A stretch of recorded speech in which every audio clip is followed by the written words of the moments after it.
So the season finally starts this week. How has preseason been for you guys? Preseason's been really good. We had a strong summer before preseason, so we all came ready to run, and it was great to find our new team dynamic together. So the preseason poll came out recently. Talk about how you guys have been preparing to kind of prove everyone wrong this season on where you guys were voted.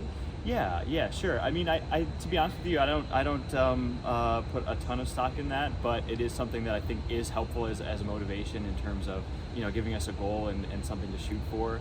I think, we're going to find out kind of where we're at starting with this week and work towards, improving to finish as high as we can later in the season. But yeah, it certainly is motivating to kind of see, where other people think we are, and then, for us to kind of know where we are, I think is it's going to be fun to see how those two things line up. Talk to me about how you guys have been preparing for this season and really proving your ranking wrong. So we definitely have been running a lot more now that we're used to coaches training. So I think we're really comfortable with that.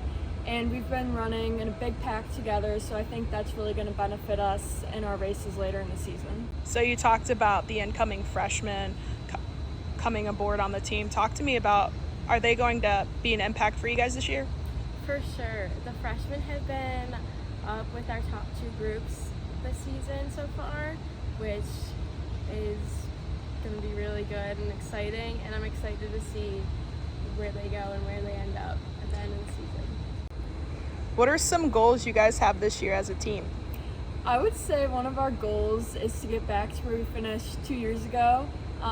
We were top 5, so that was a really good placement for us. I think that we have that ability as a team. We're looking really strong this year, so that's one thing, and just getting closer and getting to know each other, of course. How do you think the PSAC will be this year? I mean, the PSAC is always competitive. I think, certainly from year to year, there's teams that kind of rise and fall, but I think we're going to be right in the mix there in the middle, which is always super competitive. In cross country, there's kind of a big group of teams that, depending on whose day it is, it can cause a lot to happen in the standings. So so we're hoping for a lot of good things to happen.